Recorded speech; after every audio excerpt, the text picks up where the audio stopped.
I decided, okay, I'm going to let it go. I eased up off the bags, and they were locked in the escalator. So they rode up to the top, no problem. I said, they don't have that in the United States, you know. So I went into an area I had picked out. I'm learning for my people, y'all, what to do in Europe, you know. Found out I had registered in a red light district. So that became a problem later. When I found that out, I checked out and got a more decent neighborhood to live in. But I started out there by going to a big Catholic church that had a seminar going on what do you do in the UN? How do you function in the UN? So that was right up my alley, and it's something I had planned for, and that's the first thing I did. And they gave us this program on how to meet with people, discuss your problem with them. They put me under the wings of a male attorney, to teach me the ropes on how do you get along in the UN. So on the first day we went there, he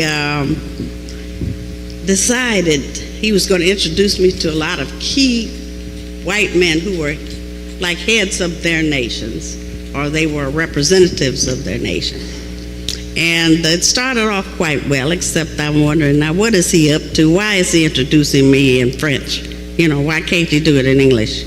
Something we would all understand. Well, I just went along with the program. The French went on, the expressions changed, they got flushed, their eyes started bucking, and that's the thing they had in common every time. So I'm sure that he was over there telling them that I was getting ready to stir up that reparations thing, something that most of Europe had been kind of fearing. You know, they didn't want to hear it. And they all had the same expression. So I said, yeah, okay, I know what you're doing. But still, I had been put under his auspices, so I listened and I took some advice from him. He told me, Harriet, if for your cause you want to be heard and taken seriously in the UN, what you have to do is be there for 7 years straight. And if you don't give it 7 years and be there every time, they met about 3 times a year, no one's going to take you seriously. No one's going to pay you any attention.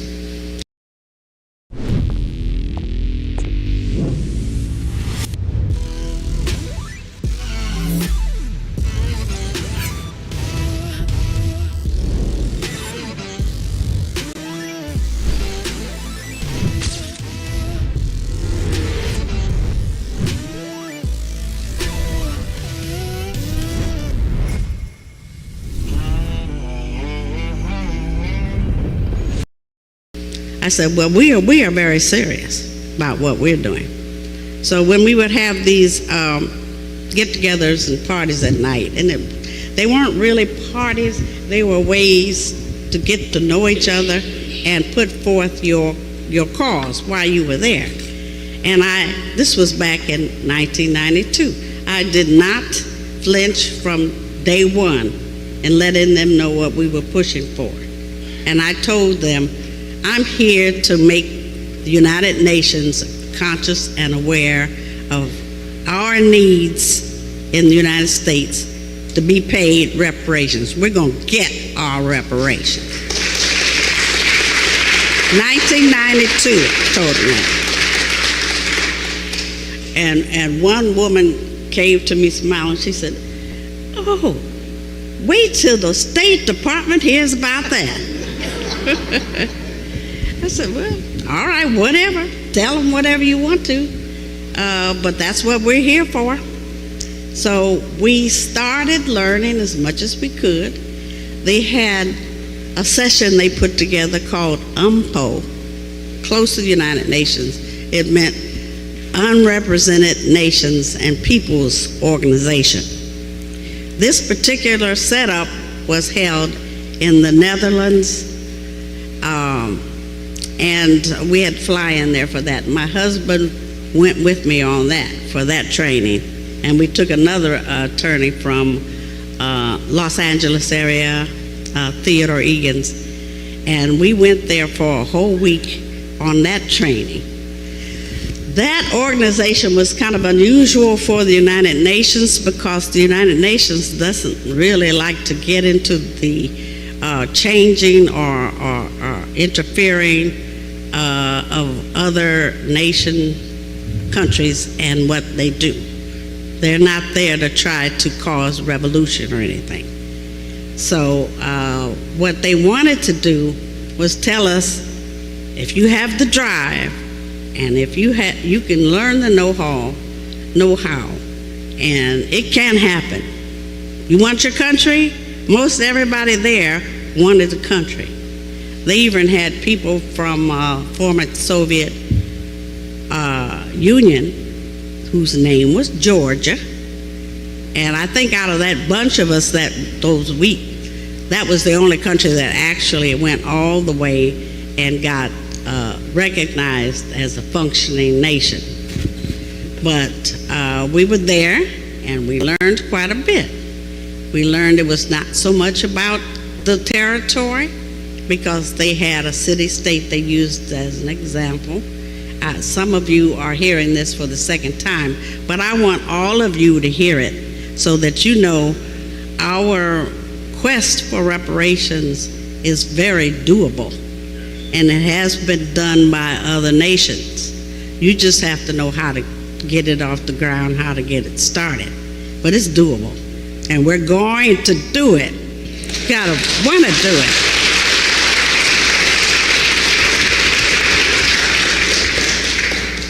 We learned what we could at that session.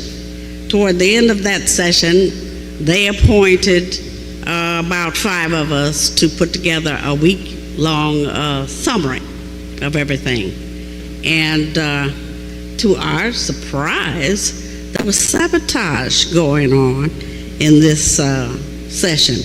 There were a group of whites that broke off from us. We were supposed to do it as a group. Sum up what had happened during the week. They had put together what they wanted presented, and they were ready to move on us. So when we heard that, we said, it's not happening. So we met, the rest of us, and we put together our report. When we got back there just in time. We went up to the mic, took it over, and gave the report that we should have jointly given. But we learned something from that, and that's something I want to share with you. For those young people who are going to go on and go into these international arenas, watch your back. Watch your back. There's going to be somebody trying to stab you in your back. You would think not at that level would that happen, but it happens. All right.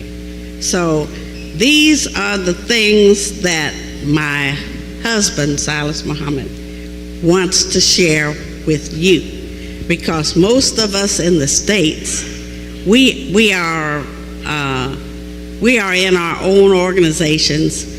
We have been moving on this United States government to give us our reparations, do right by us, and to history, it hasn't happened. And you don't have to figure out why it hasn't happened. Well, you know, if somebody hits you in a car and they're the defendants, and they also run the courthouse, they're not going to be too inclined to rule in your favor, you know. And they'll wiggle and figure out a way as to why your case has no merit. It has no standing, as we call it, and it cannot be brought, or it should be dismissed. And most of the time, it is dismissed. So what Silas Muhammad wanted to do was get over there, learn the ways and learn what is at heart to make the United Nations get some backbone. And that's exactly what he did. I'm not going to tell what he's going to talk about, but it's real meaty. You'll have to come back tomorrow to hear the details of it. All right. He's going to give you the more precise details as to what got their attention. And it did. It got their attention. Some of them were kind of shocked. They were embarrassed. They looked at him, one man representative, one Egyptian representative stood up, kind of surprised. He said, "It takes a little boy to tell us that the king doesn't have on any clothes." And you all have heard that story. Yeah. And he was surprised at it. Others were surprised when he hit them with it. He said, there was a professor from Norway, very good, knowledgeable professor. And he pointed out to them what the problem was. And he said, "Mr. Muhammad, you're absolutely right. We did make a mistake. We did leave you out of international law protection. Now we have to figure out, how do you fit?" And they spent several years working with us to try to right some of the wrongs they had caused us. And it's some of these things you'll find out tomorrow also. 17 years we spent going back and forth. We took them serious. You say 7 years, we'll give it 17. And they started us off at the Woodrow Wilson Palace right there in Geneva. And my husband had to point out to him, we can't discuss these things intelligently because we've been slaves and we speak the slave master's language. So will you, United Nations, provide us with, I'm down to 3 minutes. That went fast. Provide us with interpreters. And so that costs money, you know. And United Nations on a skimpy budget. But do you know they gave us several seminars, and they selected the person to run this thing. They got delegations from these different countries. We're talking about 29 countries that have the slavery diaspora to deal with. And out of those 29 countries, the United Nations paid for and had representatives there from 19 countries. When we met, by the time we got to La Ceiba, Honduras, we were on the identity issue, which is a problem we all have. Not just here in the States, we have identity problems all up and down the South Americas, over in the Caribbean island, and even our people that we had smuggled into Canada, people up there. So we were dealing with those kinds of things. So the United Nations picked that for a reason. He's going to deal tomorrow with more of what was discussed. This was in La Ceiba, Honduras. And we'll go into what was discussed and the name and how we ended up with the name Afrodescendants. And this is a name that we picked for ourselves. How about that?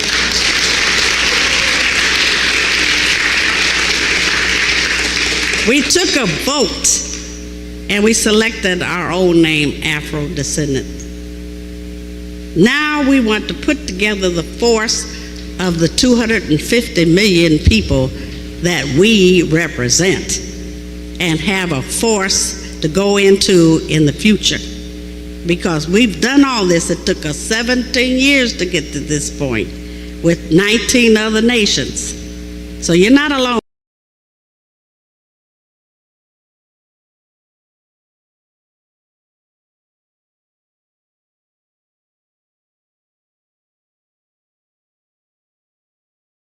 in this.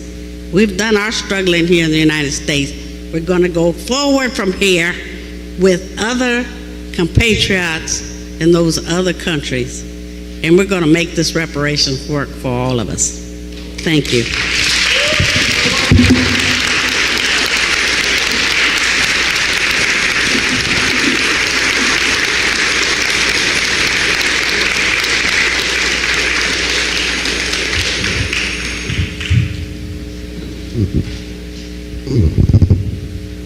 So let's give our first group of panelists, the attorneys, our sister attorneys, a big round of applause.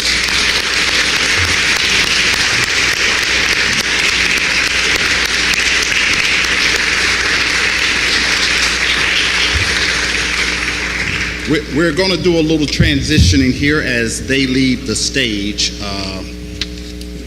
We have the brothers following. Remember the saying, the corrected saying. In front of every good man is good women.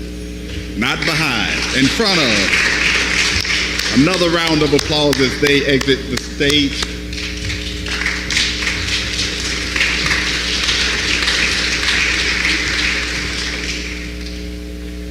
There are two others. Our conductor, Attorney Malik, Zulu Shabazz, Black Lawyers for Justice, and the ADN conductor of this reparations movement is not here tonight. He was going to be a part of the program, but he did ask that we have two additional brothers speak prior to bringing on Dr. Tony Browder and Professor James Small. So at this time, we're only going to have one of the brothers speak during this intermission, and then we'll have the other brothers speak when they're done, and then we'll wrap this program up. So my brother put me through phonics. You're going to go secondly. You're second. His name is Orapatus Maximus. I said, okay. You make me do that Morgan Freeman stuff with your name. But who's going to speak next is a brother, Senor Baye. He's First Assistant President of General UNIA-ACL. So we'll give him 5 minutes, and then we'll do the, how many? 3 minutes. We'll give him 3 minutes. I got a boss too, brother.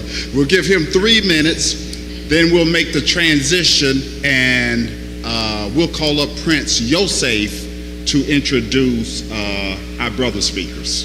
Thank you for your time, and brother, you have the stage.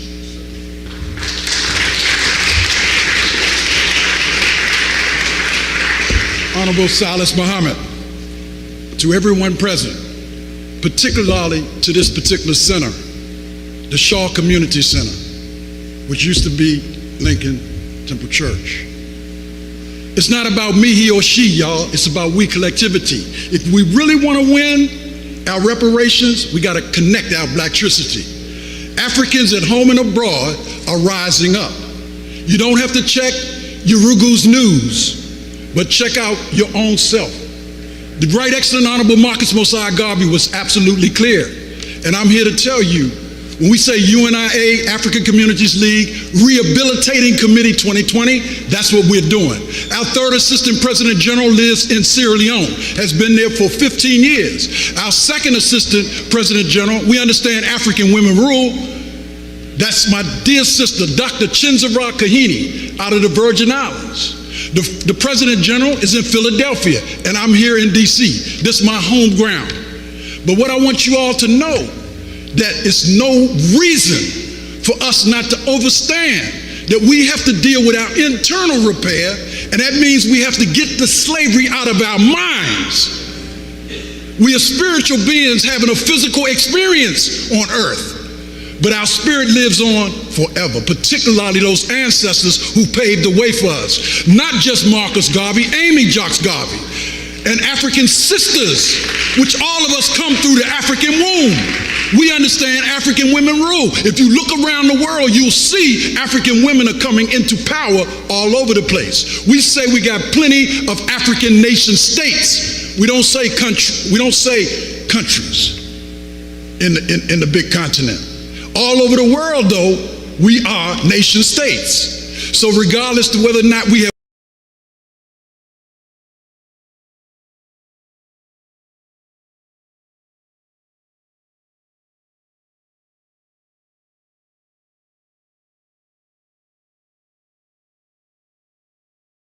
formally put that together, as the Right Excellent Honorable Marcus Mosiah Garvey had the vision and was extremely clear. Africans must come together. We can work better together. Despite our minor differences, we have far more in common. So let's don't fight over the minor differences. Let's come together and get the power that's required. We've never been a minority. We always been a majority. But unless we come back to the African mind, your behind won't follow. So we fully support. We are here to let you know that wherever we are continuing the Garvey movement, and we're not just talking about within the UNIA, because people that don't know, every African is a member of what Garvey established. So you got to recognize and organize and close ranks. All the movements and organizations are responsible to come together, and yes, we can get whatever. Man and woman can do what man and woman have done.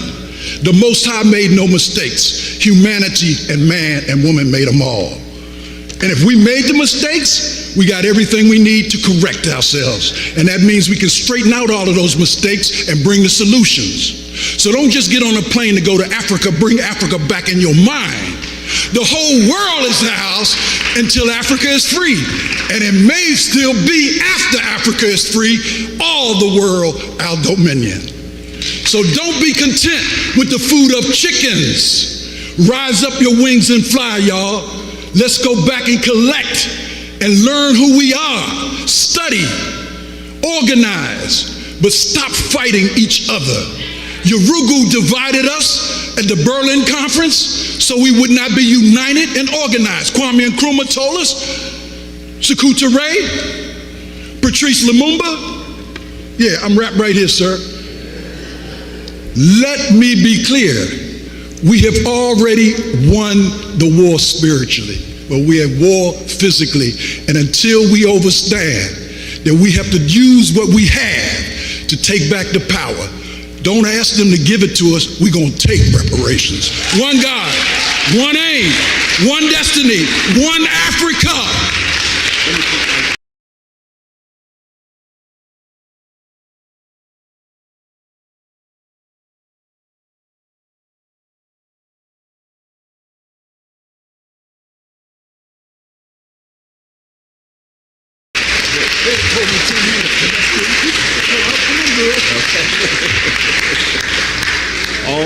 All right, my brother. Powerful. Let's do the transition to the second half of our National Scholars panels, and I'll turn it over to Prince Yosef.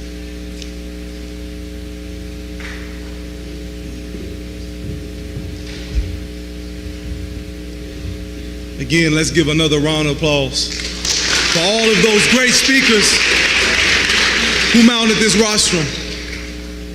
Time is of the essence, so I won't be long. But as a son of my mother, a Muslim follower of the Most Honorable Elijah Muhammad, as a son of my father, Hebrew Israelite, Prince ICL, those two, irrespective to their religious persuasions, their personal journey to God and back to their Creator, they instilled in me what I am bearing witness to today, a people concretizing their identity to return back to the origin of the source of their Creator, which gives us an ultimate power of unity, which gives us the ultimate power that allows us to transcend whatever labels and whatever titles we had to take on to reach our destiny, but to ascend to a greater understanding. That's what we're witnessing right now. And as I bring up that one who will bring these great minds that are in our midst today, as I said earlier, you have to put these two in the line of those great men who were the trailblazers to understanding not just our Africanity, but understanding our history, not just so we can recite it, but we can make it applicable to our daily lives. I am so honored as I bring up Brother Uhuru. Please come up as he brings forth to bring up those two great luminaries, Dr. Tony Browder and Professor James Smalls. I thank you again.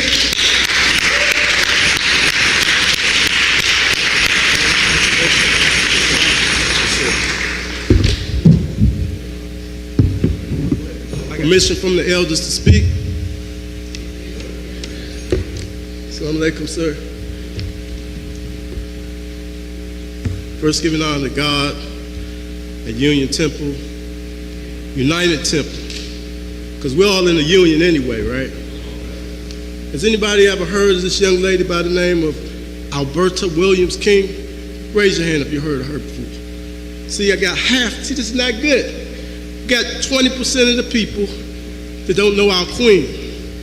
This queen was the wife of Martin Luther King's father. And y'all know what happened. So not only do we need reparations, but we need to give this queen here a big hand, who gave a beautiful speech, the Honorable Silas Muhammad's wife. Stand on your feet, black man. Stand on your feet, black woman.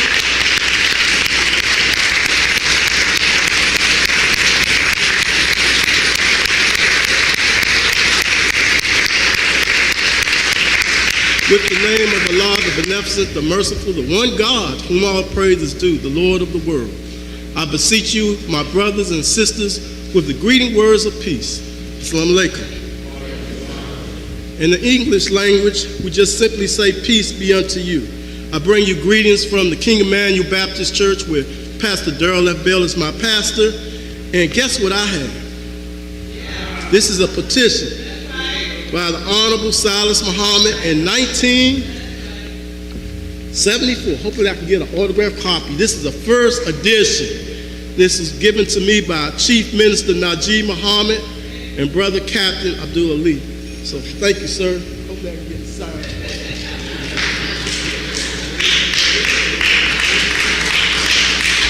Yeah, I worked with Brother Hadari Abdul Ali at Pyramid Bookstore, and it was one of the top selling books.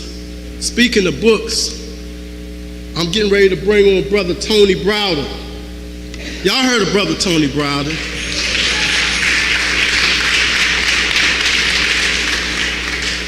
He really needs no introduction. He's been putting in the work. He's been writing the books. His daughter's been writing the books. He's been traveling to Africa back and forth, doing the tour guides in Washington, D.C., and I also give you greetings from a brother by the name of Malik Zulu Shabazz. He is a great man. And he is, as Brother the Honorable Silas Muhammad would say, the conductor, Brother Malik. And he worked very hard this morning. We worked and we did a rally at the City One Bank, Capital One Bank. 1947 14th Street, and we're going to be there again tomorrow morning. So if y'all want to come join us, please come join us.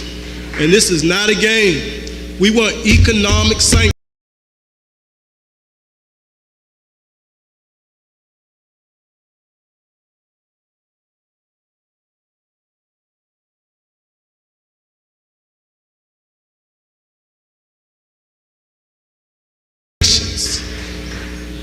We want economic sanctions.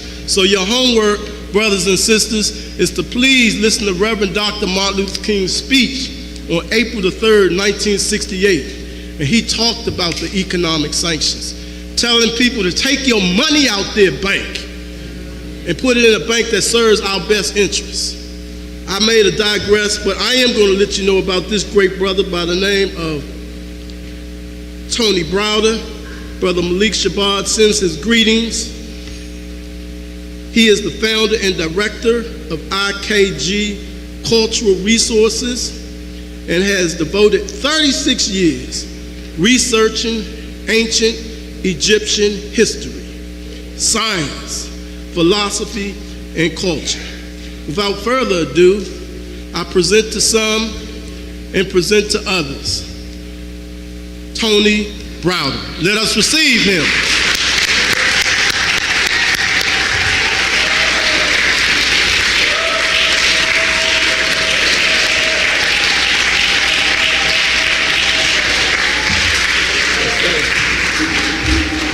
All right.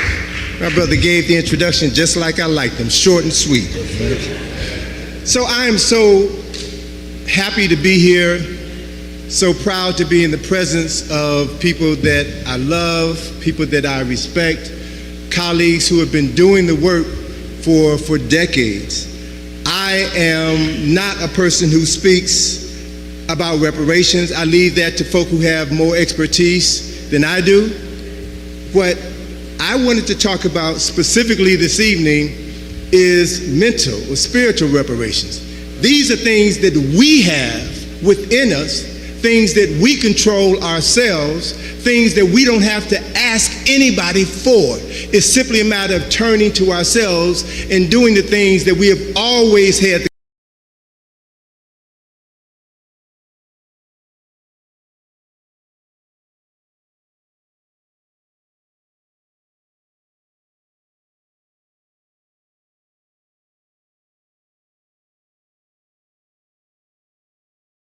the capacity to do. So I was asked by Brother Malik to do a PowerPoint, because folk who know me know that I always use a lot of visuals. I'm an artist by training. I came into history kind of late in the game, but I'm an artist by training, and I do understand that visuals have a way of speaking to your subconscious mind and delivering more content than simply words can. So we're going to be doing a PowerPoint. Things are set up a little differently. The sister in the back is going to be controlling the images for me. I don't have a direct connection from my laptop, but we're going to make this work, and I'm going to be short and sweet so that we can bring on my dear brother Small and hear the message that he has to give us this evening. So the image that you see on the screen is an image that I'm going to drill down on a little bit more at the end of my talk, but it's a statue of Dr. Carter G. Woodson, and it's right around the corner from here. That statue is a statue that hopefully everybody will see tonight if I get my wish. So sis, can you hit the slide? Advance it. I'm going to have to tell her to advance it, and just hit it, and hopefully everything's in order. So what I want you all to note about this image of Dr. Woodson is that he's sitting on this pedestal, and his hand is on a book. And the book symbolizes knowledge. And there's a quote above him that says, "Truth comes down to us from the past, then like gold washed down from the mountains." So in other words, what he's saying, what he's suggesting, what he is showing you in this image, truth is in books. And we have to have access to the books in order to get access to the truth. That's one of the reasons why when our ancestors were enslaved, it was illegal for us to read or write. Because if you can't tell your story, your children won't know what you've done. The truth is in the books. It was illegal for us to write or to read, because the truth is in books. So what I'm going to share with you are a series of images that speak to the power of knowledge that has always been here, hidden in plain sight. So those of you all who know me, who know of my Egypt on the Potomac field trip, know that this is a field trip that we've been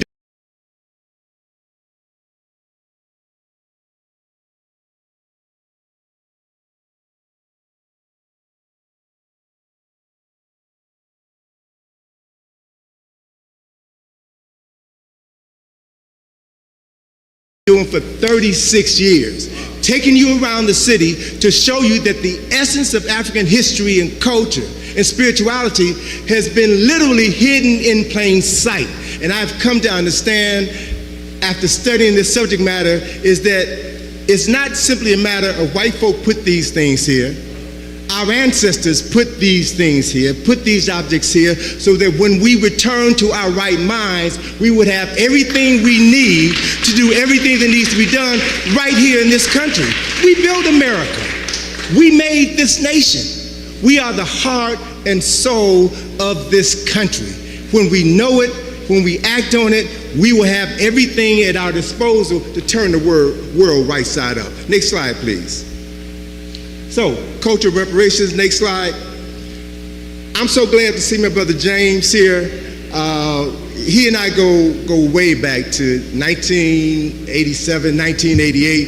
He's been a wonderful role model for me. He's been a wonderful teacher. He's been a phenomenal brother. And about 15 years ago, Brother James called me up one day and said, Tony, there's this building in Lower Manhattan that has some statues in front of it. And I know they mean something. I can't interpret them, but I know with your skills you can. So he brought me to New York and had me examine this building. It's the U.S. Customs House. It's in Lower Manhattan. It was built in 1907. There are 4 statues in front of this building, and they represent the 4 continents: Asia, America, Europe, and Africa. The only 3 continents are important to my discussion this evening. And I know the images may be kind of small, but I want you all to see what I'm going to share with you, because it shows you the extent to which others have taken our knowledge, taken our truths, and empowered themselves with it while pushing us to the back of the bus. Next slide, please. One more time, twice. Next time. Next slide. So, of the 3 statues we're going to look at is America is first. So we see this statue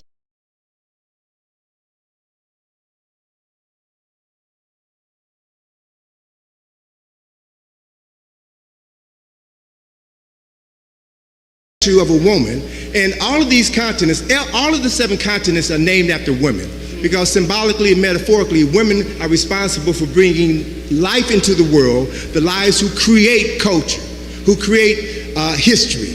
So women are appropriate symbols for life, for power, for consciousness. So you see America holding symbols that represent this country. One of the things that you see her holding in her left hand is a torch, which symbolizes light or knowledge. Next to America is Europe. And the woman, the female figure that represents Europe, is Minerva, the Roman goddess of wisdom, knowledge, and power, right? And warfare. And what I want you to note, hit it one more time, sis. What I want you to note, that red arrow shows you Minerva rests her hand on a book. And a book symbolizes knowledge. That book is open. An open book represents the application of knowledge. That open book rests on a globe, which represents Europeans' desire to use knowledge to conquer the world. So they're telling you very clearly who their ancestors are and what they have done. And America has been the beneficiary of what their European ancestors have done. Next slide. Now we see Mother Africa. This image is kind of small, and I'm sorry if you can't see it very clearly, but it shows an African woman who is nude. She's slumped over as if she is asleep or dead. And sleep is a metaphor for death, for being unconscious. And what it represents is the fact that Africa is dead, Africa is unconscious. She's unable to defend herself, defend her people, defend her resources. Now, as devastating as that image is, what's important about these 3 statues is what is behind each of those 3 statues. Hit it, sis. Behind the statue of Mother Africa, you see a thief. And this thief is cloaked. And he's holding, or she's holding, a vessel in her hands. And what I submit to you, sisters and brothers, she is holding the knowledge of Africa. And as a result of the theft of the knowledge of Africa, Africa is unconscious. Africa is dead. Hit it one more time, sis. So now you see the thief is behind Minerva in Europe. And what is that thief doing? That thief is pulling the covers off of her head. She is immersing herself in the knowledge that she's stolen from Africa, and she is reading a book. She is studying from the knowledge that she stole out of Africa. Next slide. We see, next slide, one more time.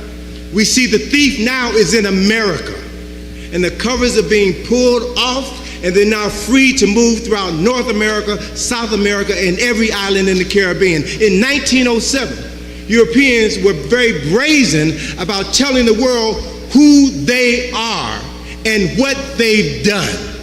But the important takeaway is they got their knowledge out of Africa. And as a result of the theft of African knowledge, African brilliance. Africans are dead, mentally dead, unconscious. Next slide. This is an image above the entrance to the Library of Congress, the greatest repository of history, culture, and knowledge in the world. And what you see in this image, in the center figure, is a female who is uncovered. She has uncovered the knowledge of Africa. And hit it, slide, hit it, sis. She's holding a pen in her hand, writing, recording history. Hit it one more time. And she's looking down to her left to a brother who is dressed in pharaonic clothing.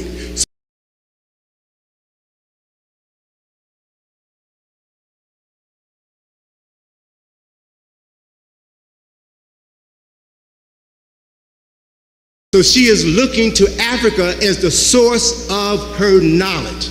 This is the Library of Congress. People hide the truth in plain sight because most people don't know what they're looking at. They don't pay attention as they go to work or as they go into a restaurant and going out. But the best way to hide a secret is to put it in the open where everybody can see it. So I'm sharing with you these secrets that have been hidden in plain sight, so that you can understand how others have used African knowledge to empower themselves. It's all here, and all we need to do is to take it back and use it, and we will change the world. Next slide. This is an image I found last month when I was in San Antonio, Texas. It is above the entrance to the San Antonio Express newspaper building. And what we see is, on the right-hand side, we see a man and a woman in Africa. Now, they're depicted as Europeans, but we all know the first human beings on the planet came out of Africa. So again, they're showing you, they're telling you that Africa is the center of everything, the beginning of everything. And then hit it one more time, sis. You're going to see the arrow pointing to a woman in the lower right-hand corner. And what is she doing? She's holding a book. Knowledge that comes out of Africa is now spreading all around the world. Hit it one more time, and you're going to see the woman on the left-hand side of the screen here in the West, in America, is also holding a book, reading from, benefiting from the knowledge which came out of Africa. Next slide. This is a carving above the entrance to the Oriental Institute in my hometown, Chicago. The name of this piece is East Meets West. And what you see is the same concept. Africa, Kemet specifically, the Nile Valley is the origin of culture and civilization. And you see, hit the arrow, hit the button one time, you see a brother holding a papyrus scroll. Again, knowledge, a book, which he has given to the European. So he is now receiving the knowledge of Africa so that they can control and dominate the world. Now, if you see something repeated 2, 3, 4, 5 times, somebody is trying to tell you something. And images are the most powerful means of conveying knowledge and information. What do the Chinese say? A picture is worth 1,000 words. So they're telling you very clearly who they are, what they've done, and who you are. You just have to know yourself and act on that knowledge. Next slide.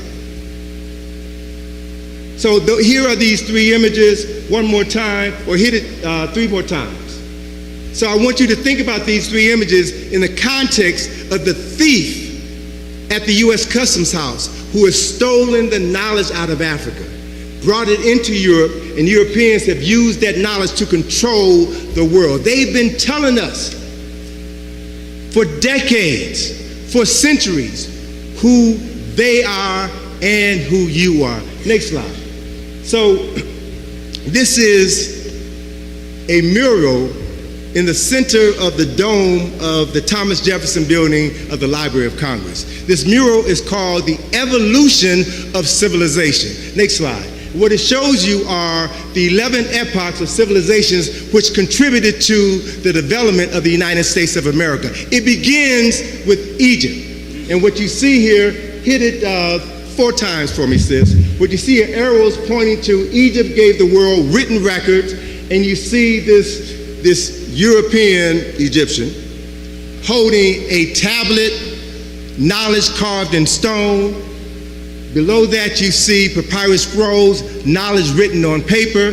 And then you see the figure that represents America is trying to create something, trying to produce something. He's holding a book in his hand, and he's trying to solve this problem as he looks to Africa as the source of all knowledge. So they understand very clearly that Kemet, ancient Egypt, is the oldest documented civilization known to mankind. 3,000 years of historical documentation. The greatest record of human accomplishment in history, and it's ours. That's right. We need to know that it's ours. Next slide. So, jumping into the work of our scholars. Next slide, please. Sheikh Anta Diop, who is the scholar supreme. Sheikh Anta Diop said the history of Black Africa will remain suspended in air until, and cannot be written correctly until African scholars dare to connect it to the history of Egypt. It was 50 years ago in July, next slide, 50 years ago in July when Sheikh Anta Diop and his protege, Teofilo Obianga, met in Cairo at the Cairo Symposium to answer the question once and for all who the ancient Kemites were, and they proved beyond a shadow of a doubt that they were indigenous African people. But that information from that conference was never presented to the general public. The knowledge can be hidden from the world by not publicizing it, by not publishing it, right? Next slide. But Sheikh Anta Diop wrote a book that is critically important for African people to internalize, the cultural unity of Black Africa. He and Teofilo Obianga proved beyond a shadow of a doubt that not only genetically were the founders of ancient Kemet Africans, but the language migrated from the Nile to the Niger, and they proved beyond a shadow of a doubt that throughout West Africa, there are elements of West African languages that can be traced back to the Nile Valley. And I will also show you within the history of West Africa, they trace their origins back to the Nile Valley. Next slide, please. Next slide. So a brief timeline, and hit it about 7 times. So what I'm showing you in this brief illustration here says hit the button about 7 times. I'm making a distinction between Kemet and Egypt. Kemet means the nation of the Black people. Egypt is a Greek word.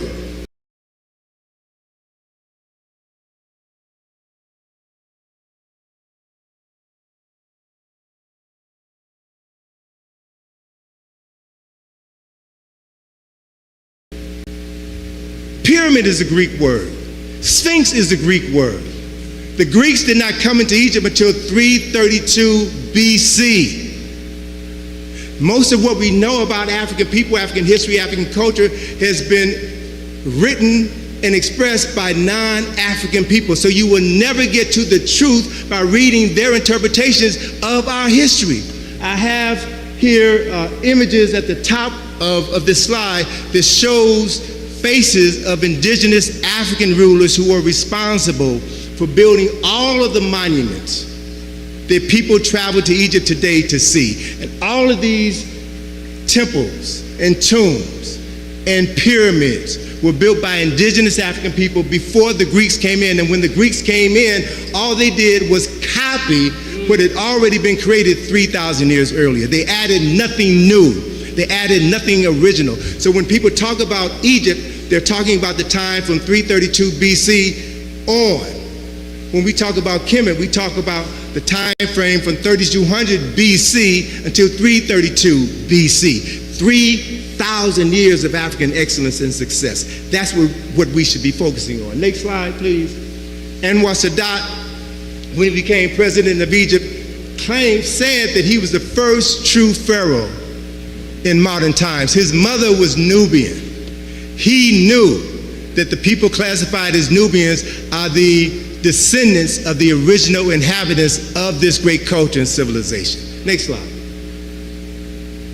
So briefly, I want to touch on the Asa Restoration Project. Those of you all who know me know that I've spent the last 14 years sponsoring, funding, and participating in archaeological excavations in Egypt. We're the first people of African ancestry in history to fund and participate in an archaeological excavation. Thank you much. Next slide.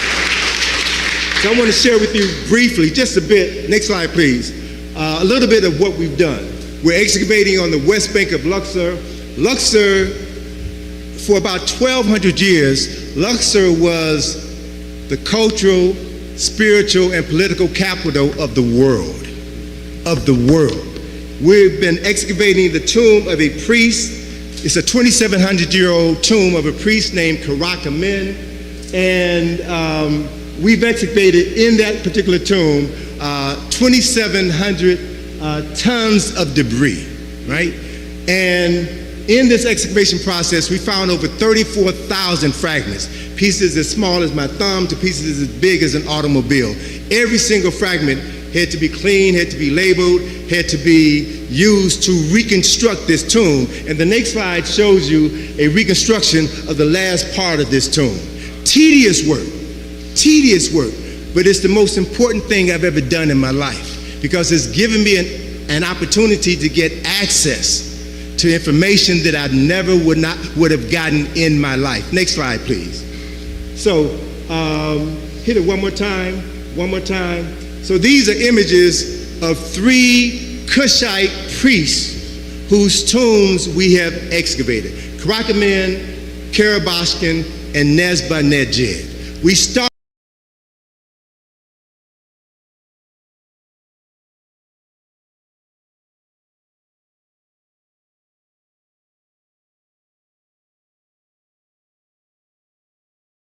off 14 years ago with 3 tombs. We ended our season last year with over 40 tombs. What we found, next slide. What we have found is the largest Cushite settlement in Luxor, Waset. So this is a recreation of Karnak Temple. Karnak Temple is the largest temple complex in the world, larger than the Vatican. And these 3 priests ran Karnak Temple.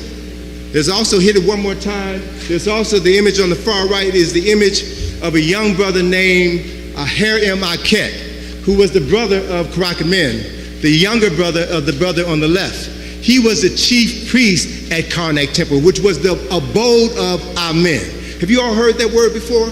Amen? Amen is an ancient African word that identifies the unseen presence of God Almighty. And these men were responsible for maintaining this sacred edifice, which allowed them to literally say the words to call down the presence of God Almighty so that the Spirit of God could inspire the 83,000 men and women who worked in this temple complex. So it's important to know this so we can give African people their due. We've got the documentation. We've got the proof. Next slide. These Cushite men were buried in Kemet, but their ancestors were buried in Kush, several hundreds of miles south in Sudan. What's important to note is that there are more pyramids in Kush than there were in Egypt. And every single one of the pyramids in Kush had the tops knocked off, were destroyed. Why? Because of a European explorer by the name of Giuseppe Fellini, who in the 19th century came into Kush looking for gold. And he found the tomb of a Kushite queen. And then he wrote a book about his exploits. And in this book, he lied and said that these Kushite nobles buried their gold at the tops of the pyramids. So that caused a swarm of Europeans from France and Germany and England and Italy to descend on Sudan and knock the top off of every Kushite pyramid. Over 300 of these structures, erasing our story. Next slide, please. So during this process of excavating, we found some incredible things. And hit it 2 more times, sis. Every time we find a tomb, this is what's so critically important about this work. Every time we find a tomb, we find the name of an ancestor who was lost to history. And so what we do is what they did. They knew that these tombs were built in order to help the living remember their ancestors. And so there's a statement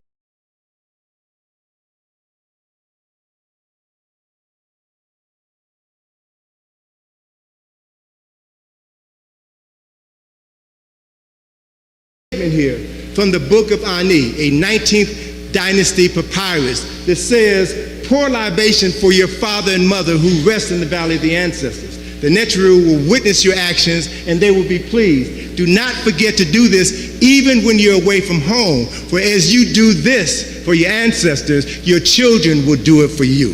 Right? So this process of libation is an African process which connects us to the unseen and brings us together as one. That is the reason why we're still here, brothers and sisters. That's the spiritual connection that Brother Senghor was talking about.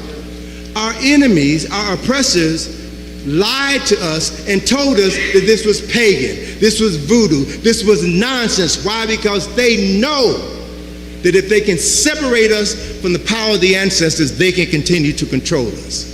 We are the ones who have the capacity to reestablish those connections and to be the vessels through which our ancestors will live, breathe, speak, and do their best work. Next slide. So, of all the work that I've done over in Egypt, the most significant event occurred, hit it one more time, sis. The most significant event occurred on September the 28th, 2016, when I visited two tombs right near the temple of Hatshepsut. These are tombs, I'm telling you, will never be open to the public. They will never be open to the public. I was fortunate to go in, to walk through them, to study them, and as Brother James knows, whenever I walk into a space, I'm observing everything. I'm downloading information about everything that I see. And when I looked up, hit it two more times, sis. When I looked up at the ceiling of two tombs, a 25th dynasty tomb and a 26th dynasty tomb, I saw the image on the left-hand side of the screen. That is the image of the Akoma Sankofa symbol. So I can now prove beyond a shadow of a doubt that these Adinkra symbols originated in Kush. They originated in Kush. And it's important that this image will be at the entrance to the tomb because it reminds those who are coming in and out of this tomb to remember your ancestors. Come into this sacred space, not just to worship somebody who died,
but to study their lives.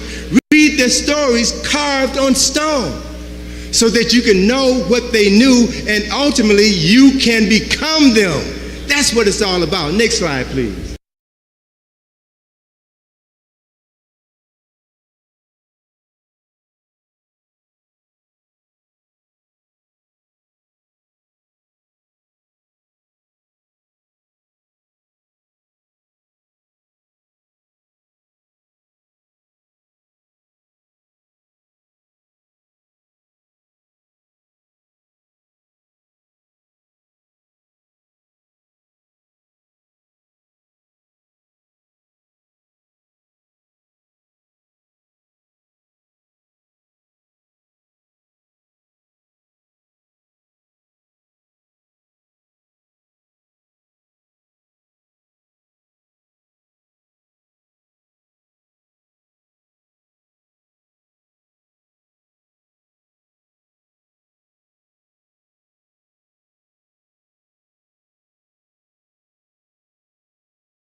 Peace and blessings to everyone.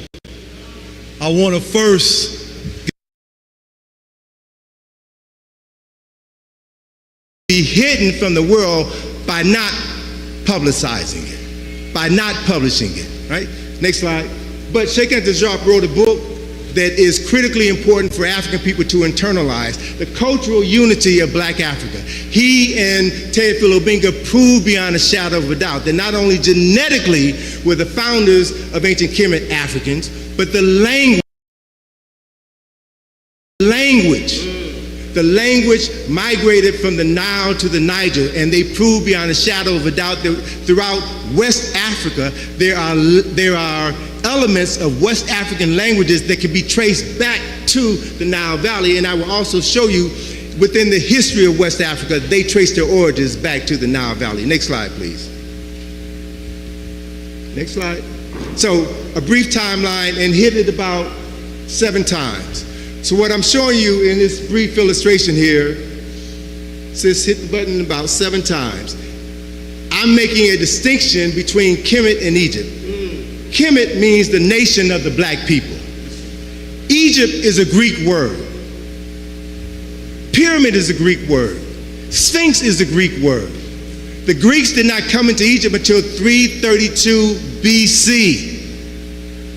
Most of what we know about African people, African history, African culture has been written and expressed by non-African people. So you will never get to the truth by reading their interpretations of our history.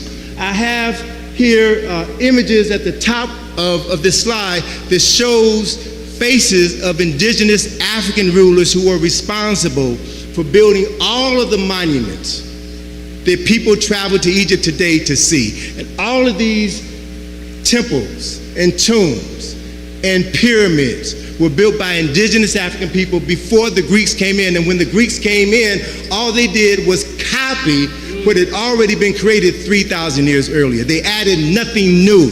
They added nothing original. So when people talk about Egypt, they're talking about the time from 332 BC on. When we talk about Kemet, we talk about the time frame from 3200 BC until 332 BC. 3,000 years of African excellence and success. That's what we should be focusing on. Next slide, please. Anwar Sadat, when he became president of Egypt, said that he was the first true pharaoh in modern times. His mother was Nubian. He knew that the people classified as Nubians are the descendants of the original inhabitants of this great culture and civilization. Next slide. So briefly, I want to touch on the Asa Restoration Project. Those of you all who know me know that I've spent the last 14 years sponsoring, funding, and participating in archaeological excavations in Egypt. We're the first people of African ancestry in history to fund and participate in an archaeological excavation. Thank you much. Next slide. So I want to share with you briefly, just a bit, next slide please, a little bit of what we've done. We're excavating on the west bank of Luxor. Luxor, for about 1,200 years, Luxor was the cultural, spiritual, and political capital of the world. We've been excavating the tomb of a priest. It's a 2,700-year-old tomb of a priest named Karak Amen. And we've excavated in that particular tomb 2,700 tons of debris, right? And in this excavation process, we found over 34,000 fragments, pieces as small as my thumb to pieces as big as an automobile. Every single fragment had to be cleaned, had to be labeled, had to be used to reconstruct this tomb. And the next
I want to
Amen.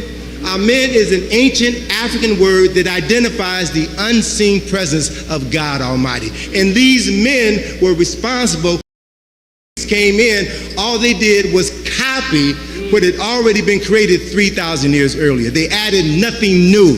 They added nothing original. So when people talk about Egypt, they're talking about the time from 332 BC on.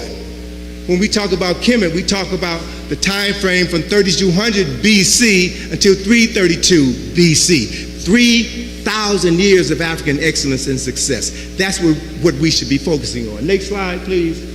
Anwar Sadat, when he became president of Egypt, said that he was the first true pharaoh in modern times. His mother was Nubian. He knew that the people classified as Nubians are the descendants of the original inhabitants of this great culture and civilization. Next slide. So briefly, I want to touch on the Asa Restoration Project. Those of you all who know me know that I've spent the last 14 years sponsoring, funding, and participating in archaeological excavations in Egypt. We're the first people of African ancestry in history to fund and participate in an archaeological excavation. Thank you much. Next slide. So I want to share with you briefly, just a bit, next slide please, a little bit of what we've done. We're excavating on the west bank of Luxor. Luxor, for about 1,200 years, Luxor was the cultural, spiritual, and political capital of the world. Of the world. We've been excavating the tomb of a priest. It's a 2,700-year-old tomb of a priest named Karak Amen.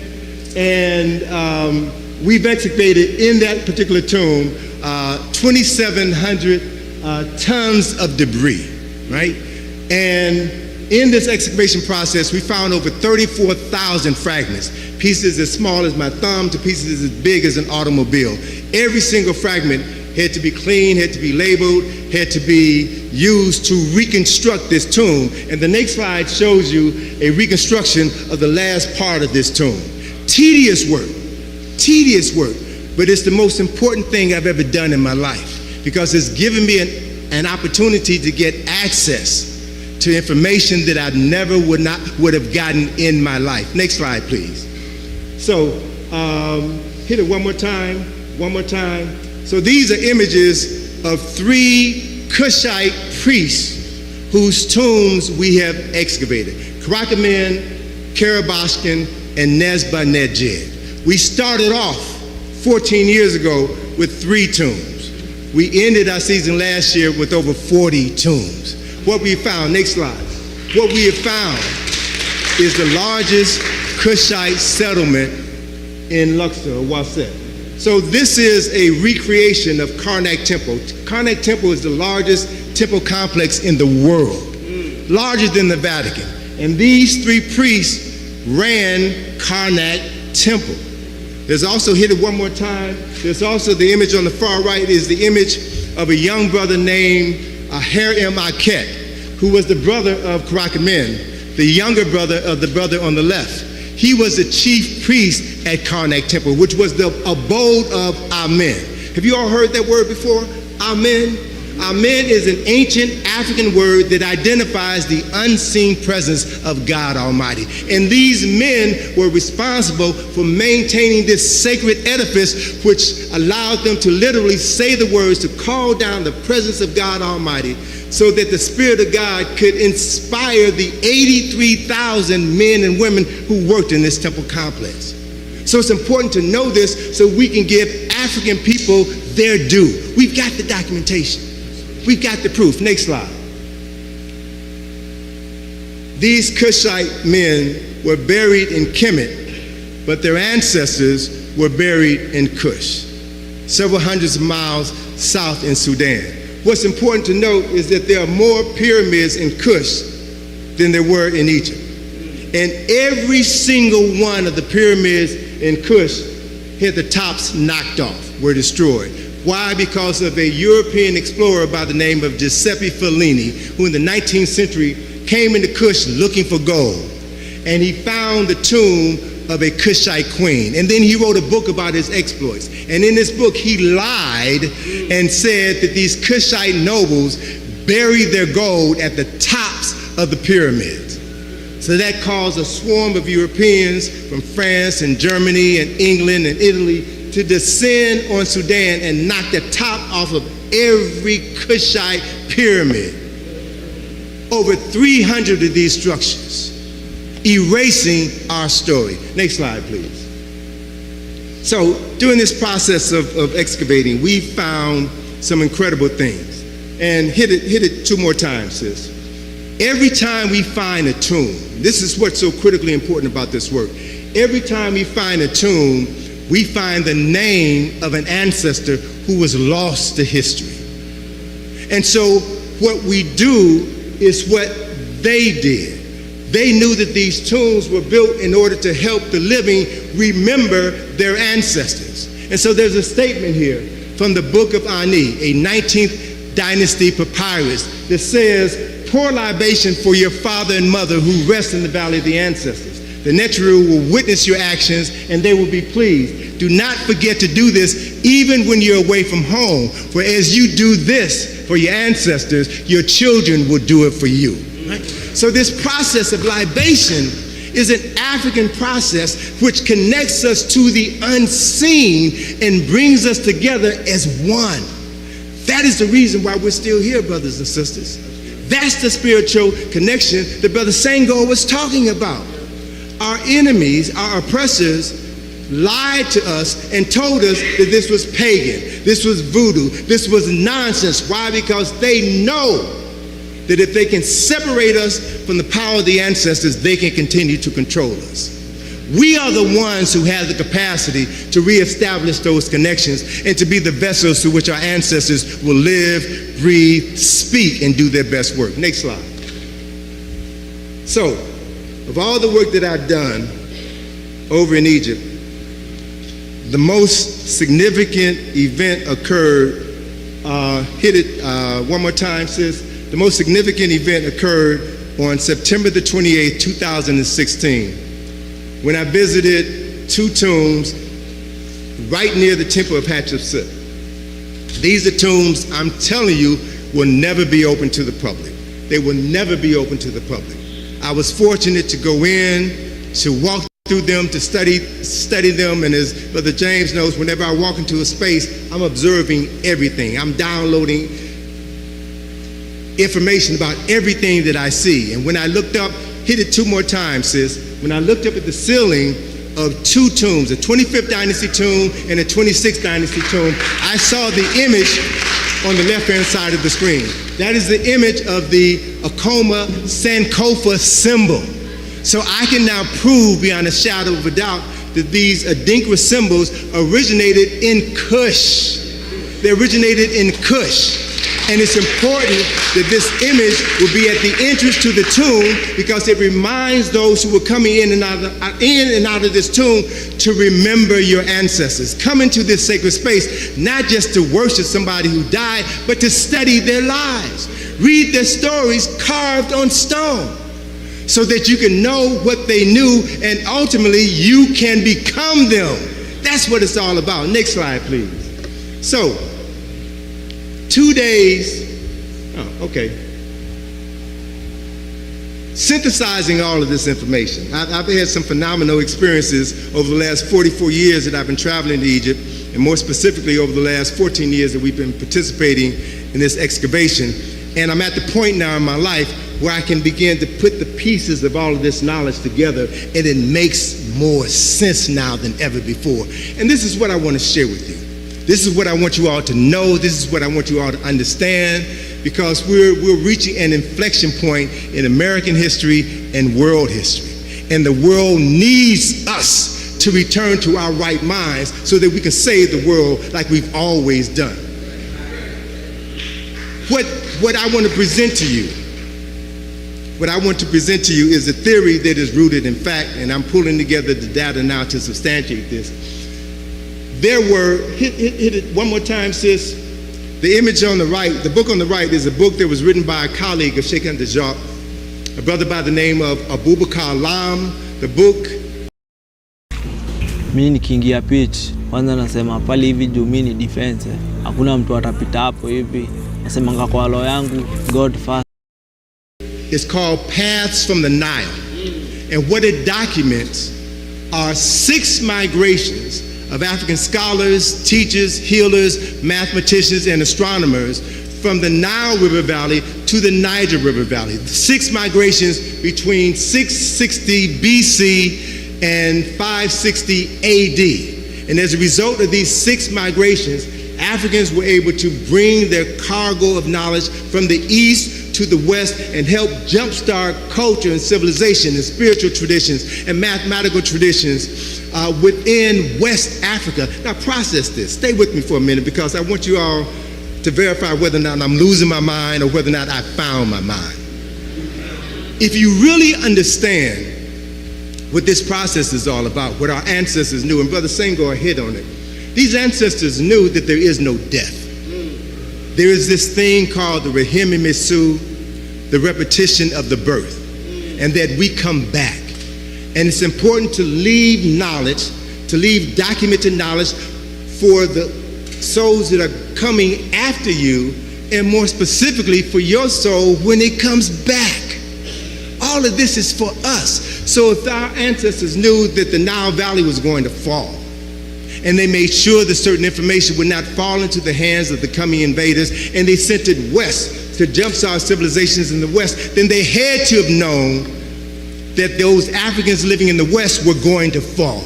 They had to have known that, and that the Africans and the knowledge encoded within their minds, encoded within their DNA was going to be brought across the Atlantic Ocean to North America, South America, and every island in the Caribbean. So we are the key, we're the linchpin to this process. Follow this, next slide. So, next slide, one more time. So, the National Museum of African American History and Culture opened 2 days before I made this revelation, right? And what's important to understand about this building is that it represents the concepts that African heroes and sheroes have been talking about for centuries. Sister, hit it 2 more times.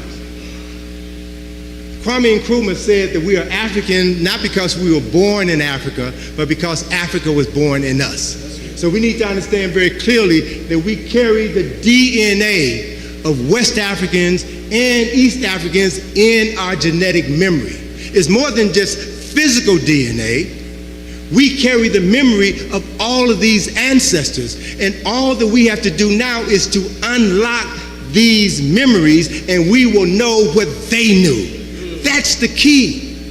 That's why the ability to read, to write, to reason was kept from us, because they knew if we ever came into our right minds, game is over.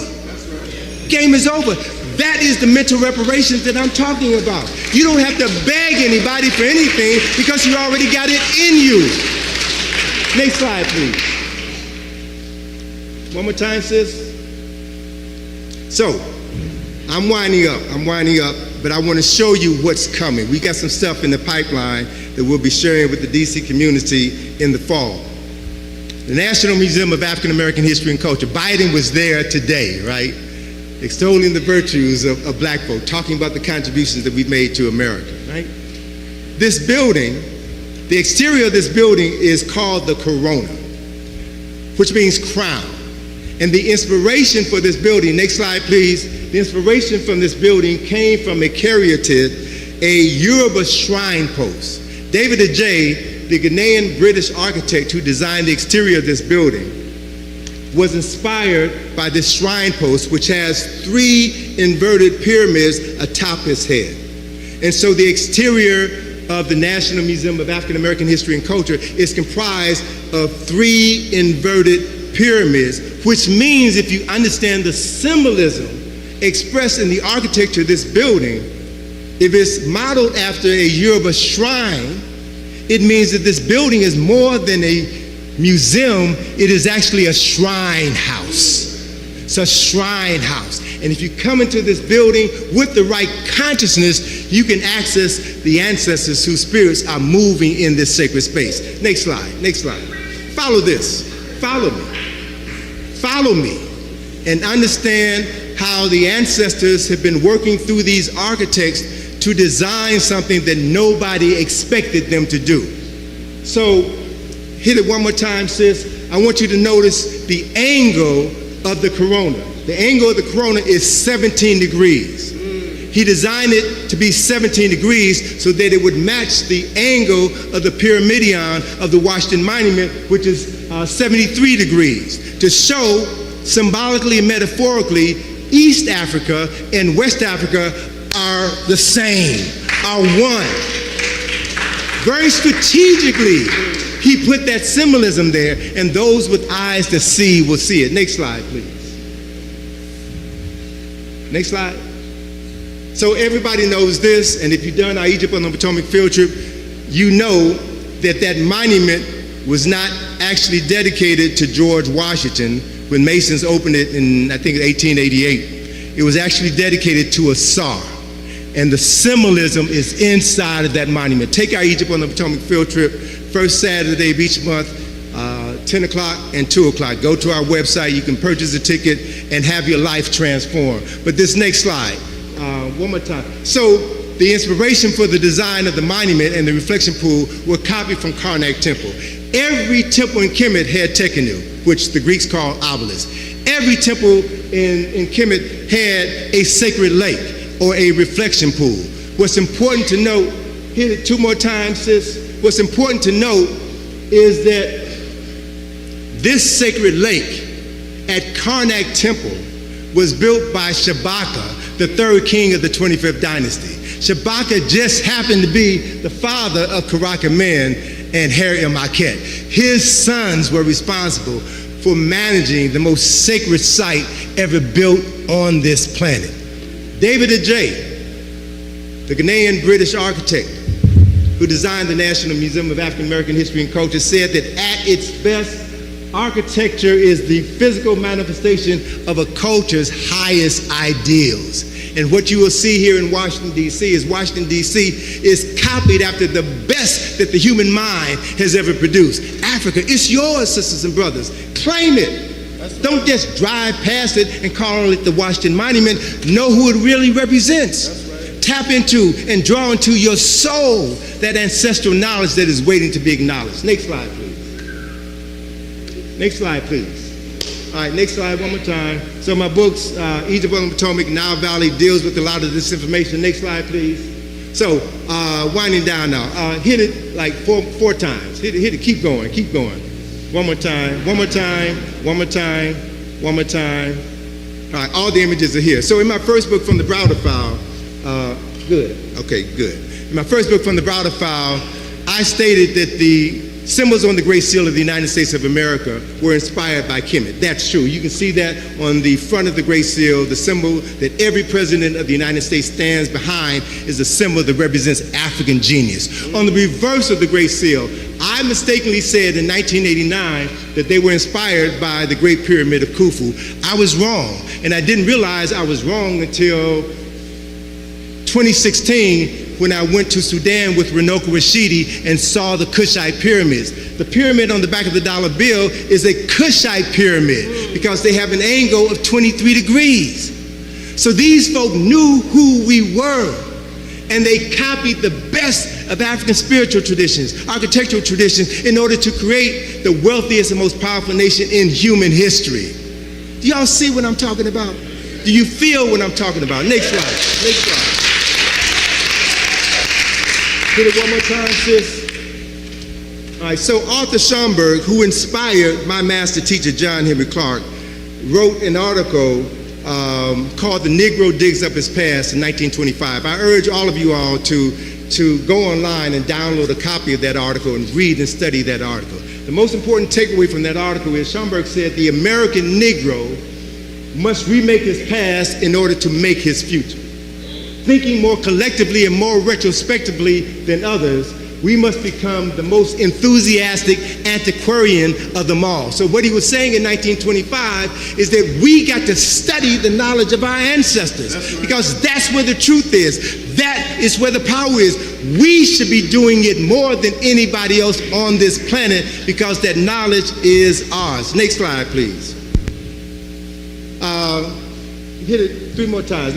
So Clark told us what we must do. We shouldn't allow others to teach us. We should teach ourselves. Next slide, as I'm winding down now. We have a project that we'll be unveiling in September. It's called the John Henry Clark Enhanced History Project, and it speaks to what Dr. Clark said. If you begin your history with slavery, everything since then looks like progress. So the John Henry Clark Enhanced History Project is designed specifically to document 8,000 years of African success and excellence before our world was turned upside down. I often say that if the book of African history was a book of 1,000 pages, the story of our enslavement begins on page 995, and it's only 2 pages long. So our job is to document the first 994 pages of our story. We've got to do that. It's our responsibility. Next slide. So, as I'm winding down, I want you all to get this. This is the most significant thing that I've said this evening.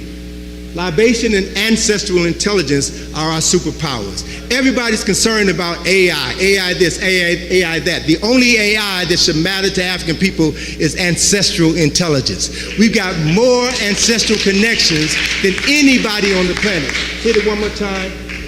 So that ancestral intelligence is knowing that we carry the genetic memory of 10,000 times 10,000 Africans within us. We carry that, every single one of us. And so it's knowing that our ancestors are the geniuses that reside in our genes. We got it all.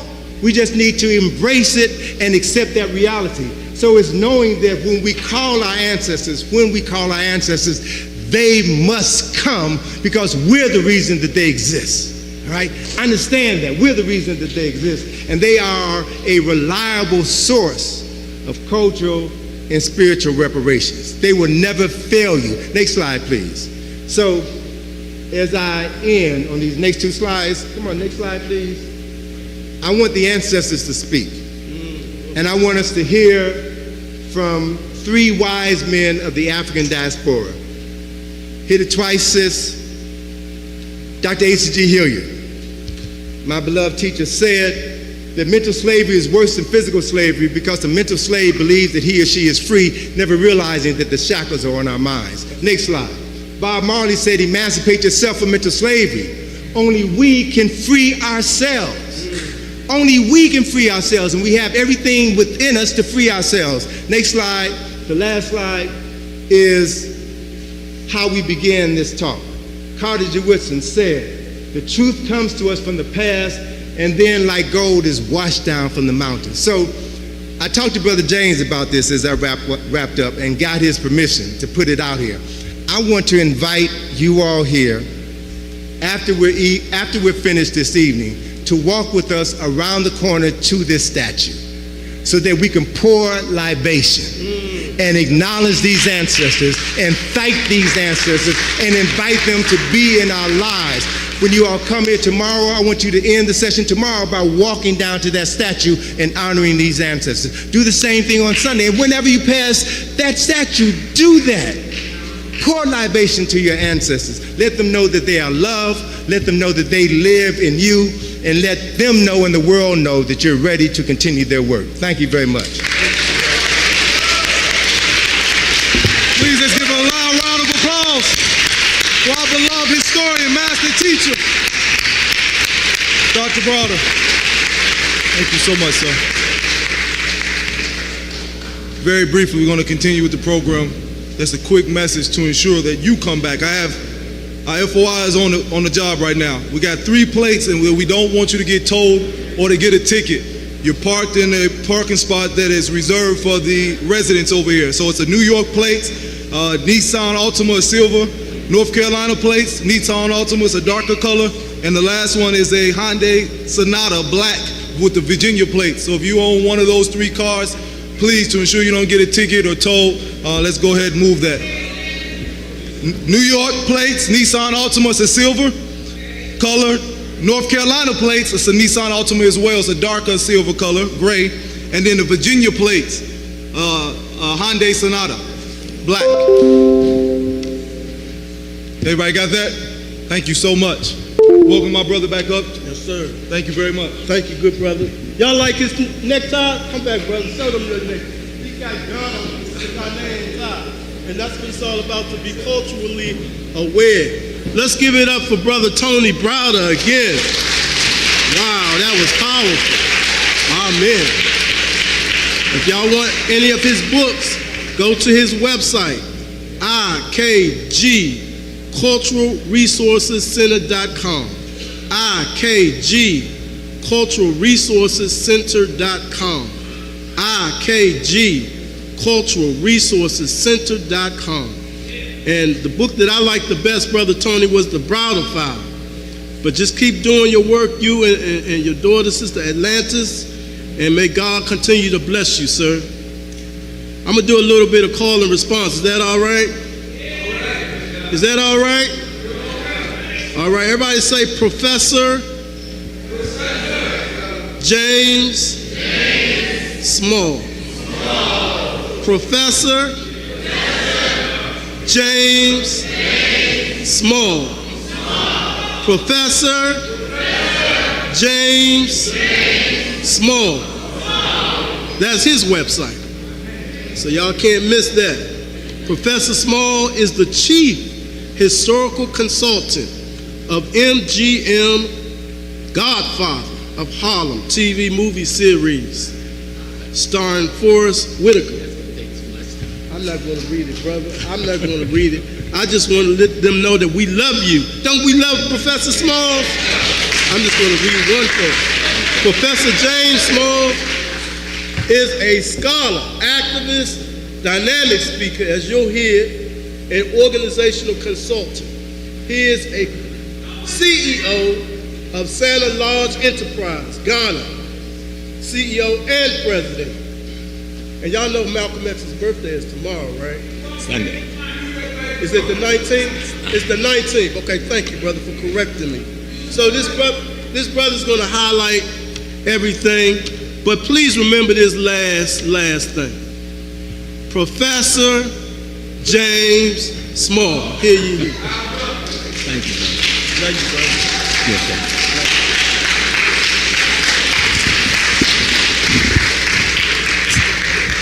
Assalamu alaikum. Peace and blessings. Now, this year will be the 59th year that we pay tribute to Malcolm's spirit. And to you, my great father, brother, teacher, we know there can be no Malcolm spirit without the Honorable Elijah Muhammad's spirit. So I've always, I was the imam of Muslim Mosque Inc. after Malcolm's assassination for 18 years. So I got the opportunity to try to teach both tracks. Now I'm kind of like the invisible man, because most people didn't know I was a Muslim, but during that period of time. Coming after Tony is the most impossible possible thing anyone could do to any human being, so I left my folder of notes on the chair, okay? That was extraordinary, Tony. That was an extraordinary presentation. So I want to see what the Spirit is going to ask of me to give to you concerning reparations. But I just want to tell you a couple of things. I just returned from Ghana last week. Some people may have heard that someone, Tony wiped them out. I don't really need them. Someone put a bar and a restaurant in the Elmina slave dungeon. So I wrote a petition and circulated around the world to the presidents. We did a few other things. We put some heat on the government. And so I went over to Ghana to meet with the ministry and to meet with some of the parliamentary people to say, undo this, or we're going to come and undo this, and that's not going to be good for you. So they asked us to give them some time, and today I did get a call. They feel they've found a resolution to the situation, and on Monday the government will announce that resolution. Second thing, because Tony laid out so much, and some of this is going to be for our father, America, when I was about 21, I was taking this beautiful young girl, Georgette Miller, to the prom, her prom. But I had no money. 21 in those days, you broke, right? So there was two brothers who always sat in the car in front of our stoop in Harlem, and they were always very courteous to the young guys. So they says, aren't you taking Doll Baby to the prom? I said, yes, sir, but I ain't got no money for no tuxedo. They said, get in the car. So I got in the car, they drove me to the Bronx, and they rented me a tuxedo and some patent leather shoes, and I was looking good, cummerbund, the whole nine. And I found out the two brothers were Prince Hall Masons. See, there's something we miss, even I missed it early on, about what we built in America that we didn't know that we built. But what happened, I was a Muslim, but they didn't know that because I was like a well-kept little secret. As Imam, I became Hajj Amin Shahid. I went to Mecca around 74, that time period. But the men saw me about 3 weeks later and wanted to make sure that I take the tuxedo back, that I take the shoes back, that I did all the things to make sure their money wasn't wasted. And I told them I did. Then I said, I got something beautiful to tell you. I'm going to Mecca. And these men had adored me, loved me, kind to me, and they got hostile. Very hostile. Not for the reason you may think. I had the wrong reason why they got hostile. And they said, get away from me. And I go like, why? Y'all were like my uncles, right? They said, why would you leave Mecca to go to Mecca? So I didn't understand that. So I went to Sister Ella, Malcolm's sister. I said, Sister Ella, why did these brothers treat me that way? And why did they say I was leaving Mecca to go to Mecca? We're talking about reparations. The Human Rights Charter of the United Nations talk about culture being denied is a human rights violation. Language, indigeneity, being denied is a human rights violation. Religion, indigeneity, is a human rights violation. The history of a people being taught to a people, if you violate the opportunity, you violated their human rights. All of those things are worthy of reparations and have been given to different people across the world in reparations over this last century, on one level or another. So we have to understand what has occurred here in this place called America. This is Egypt. The man was telling me, we don't need Saudi Arabia anymore because what Mecca represented then has been built in the U.S. now. You'll understand that. They're serious. This is no joke. They came here to do this. I've stood on the square, Cornerstone 37, Prince Hall, Grand Lodge, State of New York. I have a better tongue than most. because I'm also the priest of the craft of Amun-Ra. The priest of the craft of Amun-Ra. I had the opportunity yesterday to be in Houston before that storm hit, and the ancestors got me out just in time, about an hour ahead of it. But I went to perform the opening of the mouth ceremony for the Grand Master of the Shrine of Hunefa. There's a lot that exists among us that we're not aware of. Africans in America, yes. The Europeans damage our consciousness. Consciousness is the ability to restore yourself, rebuild yourself, and reconstruct yourself. Well, you can't do that unless you have access to your memory. Your memory is your history. Your history is your ancestral experiences. And when they blocked us off from our ancestral experiences, that was one of the greatest crimes they ever committed against us. And it is listed in the UN as a crime against humanity.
Washington Monument.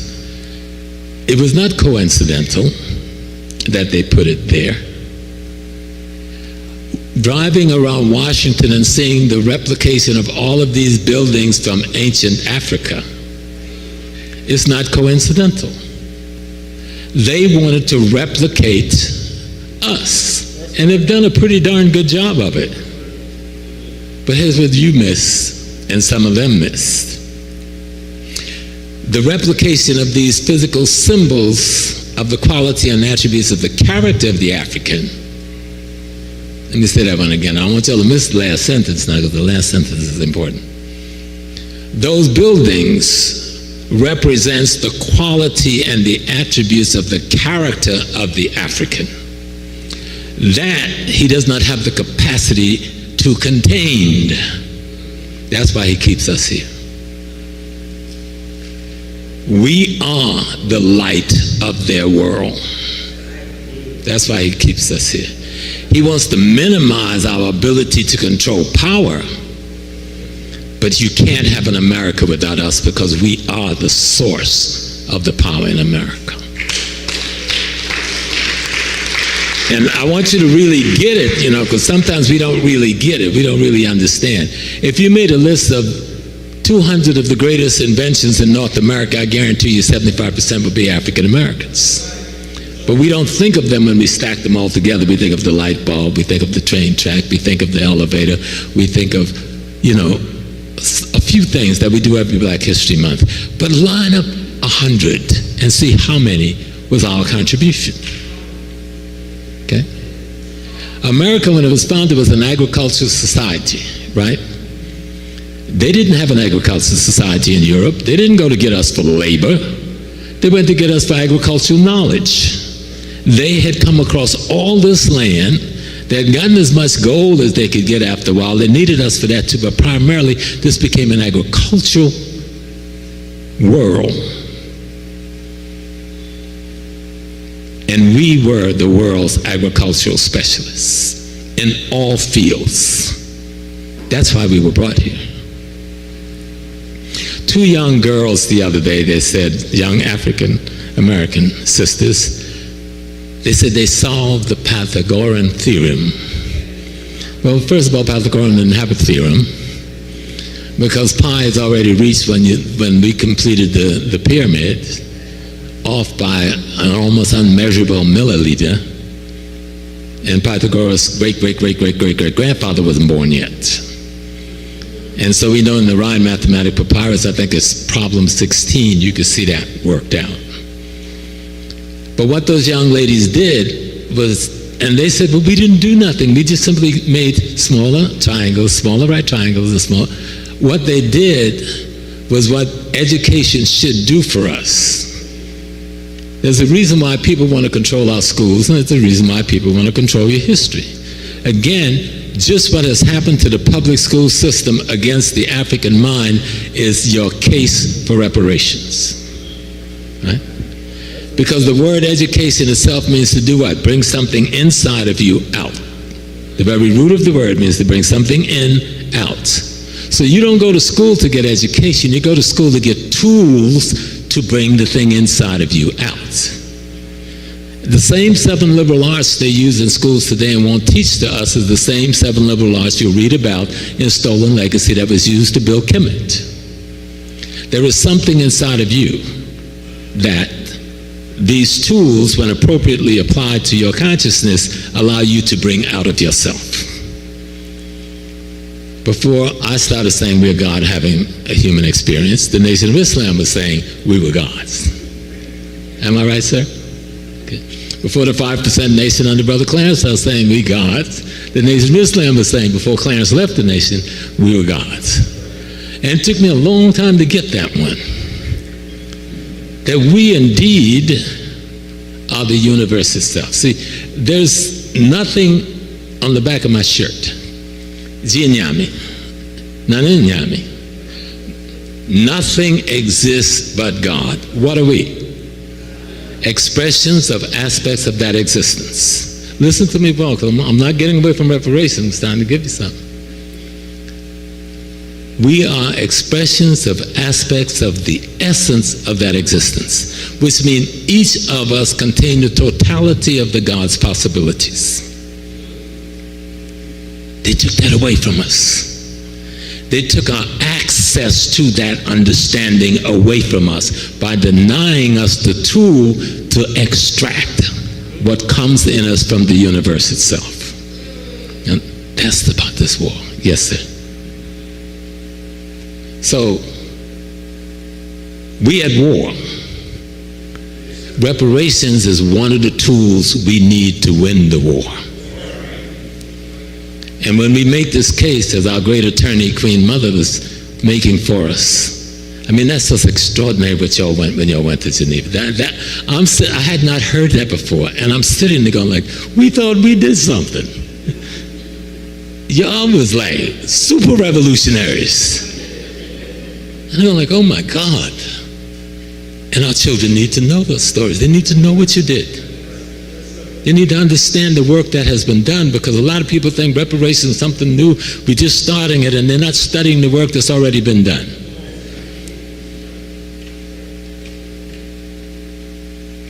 The greatest crime that was committed against the African is to take away the African's memories. Now, they didn't take away all of our memories. A lot of us still got memory. But we're not individuals. The African is a body. When the great light wanted to express itself in the world, it doesn't express itself as the great light. We use the sun as a symbol. The sun don't come down, it'll burn us up. So what does it do? It's in tiny little pieces of itself we call sun rays. But each of them contain the totality of the great light. But somebody blocked you from understanding that, taking that knowledge of replication. How do I recreate myself? Tony was saying that in our culture, there's no such thing as death, and there isn't. We are simply replication. When I gave birth to my, how many children? 8 children. I gave birth to myself. When my mama and dad gave birth to me, they gave birth to themselves. When grandma and great-grandma and great gave birth to them, they gave birth to themselves. We are always a total existence. We are never not existing. But he took away the knowledge of your understanding how you are a total existence. When a woman and a man mate and they produce a child, because God don't drop babies out of the sky, right? It doesn't grow up out of the ground and you go in there and you pick it like you pick some collard greens. No, you are that aspect of God that creates. That's the only way God creates. But to have the knowledge of who you are, see, that's where the nation comes in, but you know that better than me. We've missed the boat. Even when I was young, I missed the boat on the nation. Of course, I couldn't come in at the point I was because I went over with Malcolm. But I did keep an alliance with so many of the brothers. This thing of the lost knowledge, this thing of the mind, to understand what the white man did to us. He blocked you from an understanding of yourself as a God having experience that we call the human being. Not to make you reign over anything. You don't have to, because you already reign over everything if you were conscious of the fact that you were doing that or should be doing that. African culture is not just wearing kente cloth, dancing to some beautiful drum and music. African culture is what allows the earth, what allows the cosmos, what allows the ecology to stay in harmony. Yesterday when I was leaving Houston, we went to that cemetery and he buried Brother Jarvis. And it started raining as we were leaving the cemetery. So somebody said, Brother Small, are you coming back to the repast? And I said, I'm coming to the repast. So we drove to the repast and the ancestor said, you go to the airport.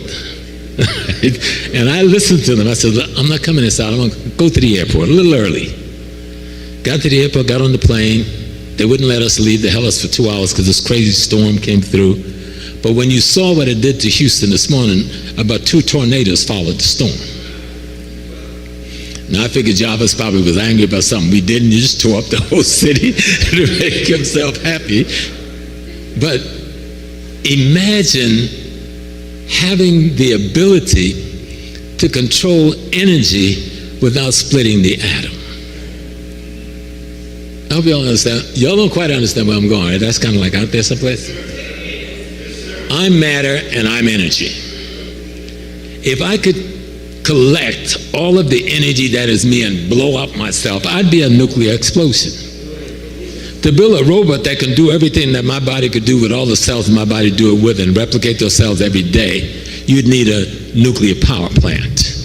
But the sun is our nuclear power plant. The energy we get from the food is that nuclear power plant. Because we're nothing but mud and fire, right? Every bit of food you eat come out of the dirt, right? And it absorbed, whatever seed you put down, it absorbed the minerals of the dirt. So you're dirt. and then you absorb all this energy of the sun, so your energy, but you're getting energy from Mars and Jupiter and every place else. We are the universe. We built all that stuff in Kemet not to have something pretty to look at.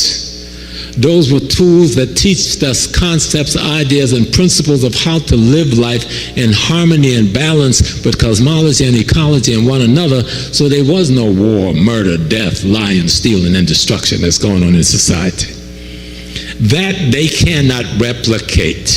They can replicate the symbols of those things, but they need us to keep America from falling apart at the seams. Every decent law in this country that we can call human rights law of worth, we fought to put it on the books, not them. They don't have the capacity to contain and retain what's necessary to make a civil society. So when we go to war, and I'm going to close with this, and we take our case to reparations, the case that make it clear that history allows you to erase the mystery. Dr. Hilliard, one of Tony's great teachers and mine, said the greatest freedom anyone can know, and Mother was talking about identity, is to be shackled knowingly to your identity. The greatest freedom that anyone that can know is to be shackled knowingly to your identity, and he's chopped that chain and unshackled us from our identity. That's why Afrodescendants, at first I was kind of like, I want to throw African in there, but I listened to it after the last conference real well, right? And I was like, that makes sense, because it includes all of us as we are scattered all around. Our identity isn't just the language we speak. Remember, every language is like a ship, right? It carries the information of that group of people for that time period that were in that location, functioning in that way. See, I would have a contention, I wouldn't contend with Tony because I love Tony too much, but I'm the eldest, so I can contend a little bit, that we went from West Africa to East Africa and built Kemet. And when the invaders came, we returned to the ancestral lands and went back to West Africa and rebuilt new civilizations again. And so when we were brought here to this country, and I'll conclude it with this, because we don't think of it deeply, and when we try to think of brothers like Prince Hall and Richard Allen and Martin King and Adam Clayton Powell and David Walker and realize, oh my God, all those brothers were Prince Hall Masons. What's with that? What was that all about? What body of knowledge that they understood that allowed them to tell the White Lodge in America, I can show you a charter, can you show me one? And no White Lodge in America can show a charter from the Grand Lodge of England. None. They have been, the Lodge from England set up their lodge, but they can't stand on that. And even if they could, 33 is just walking in the door. Yes, you can't reach 360 until you're laying prone, but you get there at the day you say goodbye and say, I got to transition and come back again. I put this out there for some who hear me. Do you hear me, those who hear me? Okay? Because we built America. It was never the church itself that was the great force. It was those societies of secrets that African men and women had who ran the church that made it a great force. And those societies never died when they drove us out of Kemet. Every African society retains societies of secrets for the men and societies of secrets for the women. And a lot of times, I remember when Sister was speaking, and I remember somebody come up and talk about the power of our women. In African culture, in every phase of culture, in every part of our known history, the woman is the power. She gives authority to the men. Hear that well. The women is the power. She gives the authority to the men. That's what that statue where you see of Isis sitting there with Horus sitting on her lap. But remember, also on her head is what? The throne. She is the throne that the male sits upon. And this is practiced in most African society today. You don't find your leader through the male. A few cultures do that, but most trace their leadership through the female, what they call matrifocal. Okay? The women decides who leads these countries. She's the power. She gives us the authority. And because the white man knows that, he's cut off our access from the body knowledge, from the history, from the culture, from the spiritual system, from the sacred science institution that's supposed to protect the spiritual system. And so we can't build the next step, the economic, politics, and cultural institutions that will protect the body people. And if you don't have a consciousness rooted in your own histology, your own spirituality, around your own rituals, around your own race in terms of your projection, around your own ethos, around your own philosophy, then you've got somebody else's that you're spreading. And everybody else's is for your demise. So I love the Divine Nine, and I know some of the Divine Nine is in the room tonight because, of course, I'm in Washington, D.C. And I know today the president spoke to the Divine Nine, some of their leadership. But you need to flip. We're free now. Flip that seal and let everybody see you got an African seal back there. What are we afraid of? Secret to life is to have no fear. He took away our ability to reconstruct ourselves by taking away our access to the knowledge that would allow us to build the consciousness that would create the ethical, moral, principled human being that could establish the economic, politics, and culture that can build societies that could replicate themselves based on truth, justice, righteousness, harmony, balance, and reciprocity. That's what we're really talking about. You know, because I'm satisfied if I was in a hut with no shoes and no shirt on, didn't cold up in there, I'd be fine. I can have food. I can teach my children to love one another. I can be in love with my mate and have my mate in love with me. That I can show that same love to the people who are not my blood immediately, because we all really have the same blood. It's like if you look at the Yorubas in Africa, which is the biggest ethnic nation in Africa, and you look at the Akans in Africa, which is one of the second or third, they're about 99.910% the same genetic structure. They're culturally different. They have different recent contemporary historical experiences, but genetically this would be the same people. There's only one Africa. That's why Afrodescendants makes sense. Put it under one label, one Africa. So I'll end with this. History will erase the mystery. To be shackled to your identity is the greatest freedom you will ever know. And part of the greatest crime that was committed against us, to cut the shackles that tied us to our identities and blot the history that restored our memories. So Brother Cyrus, Father, sir, thank you. Assalamu alaikum.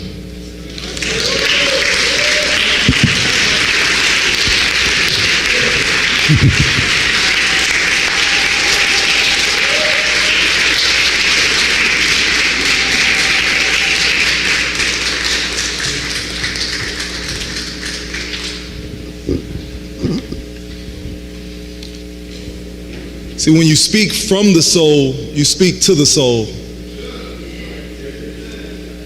And you can tell whenever our dear great elder speaks, he speaks from the soul, because it's something about his words that just resonate with you in a way that activates that Africanity. So we thank you, Professor, for all that you have done and all that you continue to do in the name of truth. Please, again, just give him one more round of applause.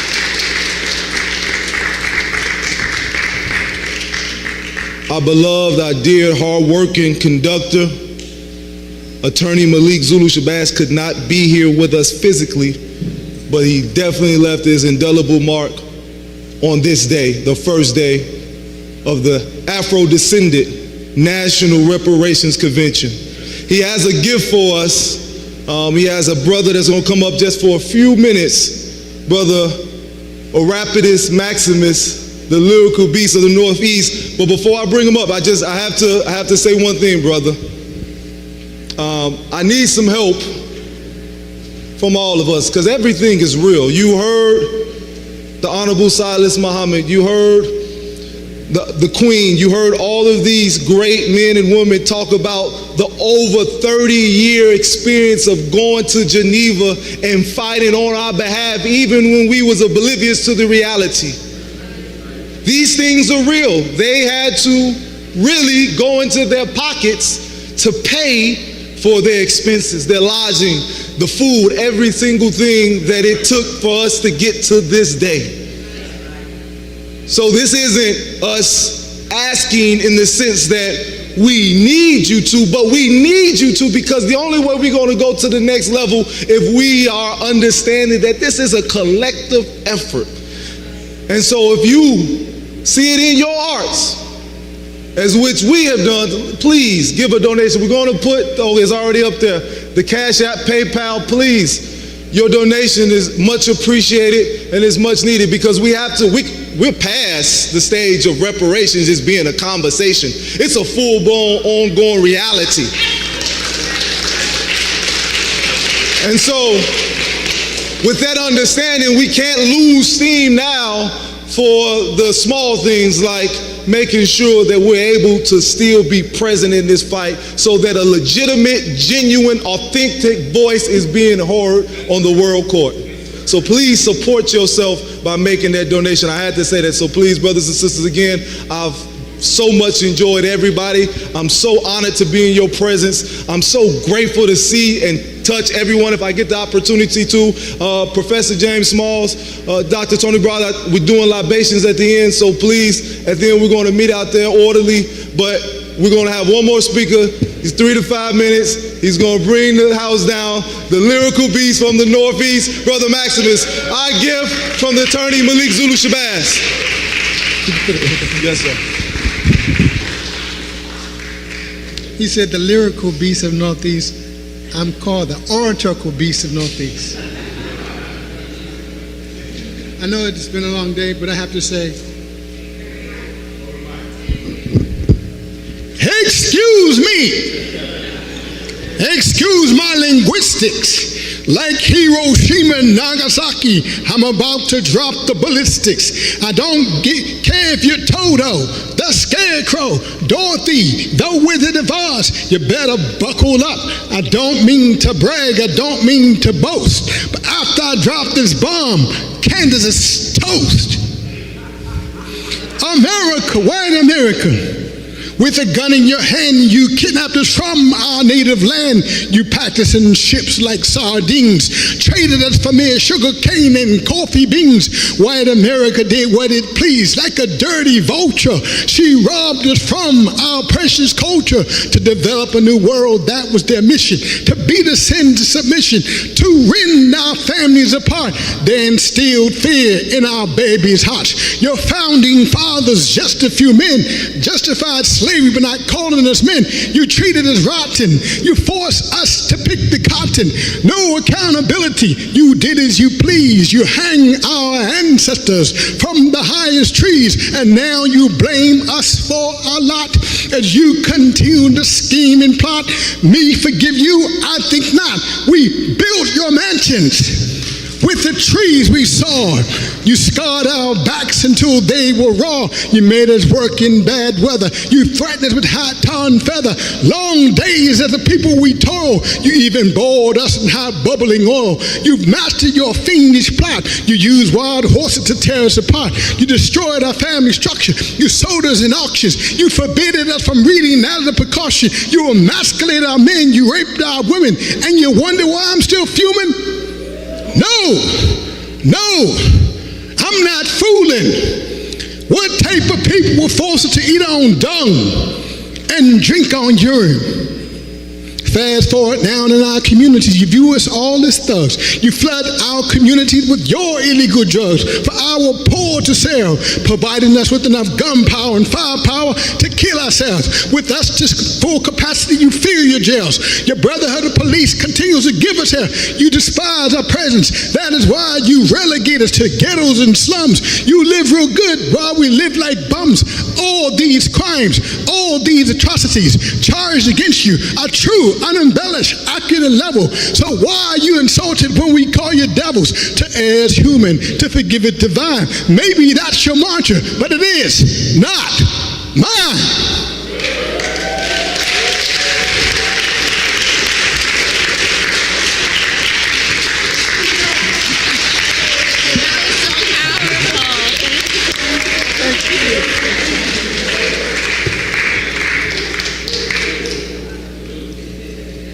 I know he said it was the oratorical, but I wasn't too off with the lyrical part, brother.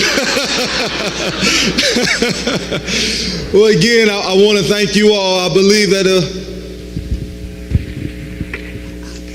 again, I told you, the fruit is on it. We have an iPad that somebody left. Come on. We got an iPad. If this is someone's iPad that they left back here, okay. Got that covered. We got one more announcement real quick, brother. Real quick, Brother Malik Zulu Shabazz is so ecstatic. He was looking at it through stream and he said, please meet him tomorrow morning at 9 a.m. at 1947 14th Street. That's another aspect of doing the economic divestments against Capital One Bank. Thank you. Thank you, brother. Again, we'll be back here at noon, 12 o'clock. Try to get here early. It's an action-packed day. And again, we thank you all. We thank our Creator. We thank our ancestors. And may all of us return to our humble abode safely. We look forward to seeing you tomorrow. I leave you as I greeted you in the words of peace. Assalamu alaikum. Shalom alaikum. Peace be unto you.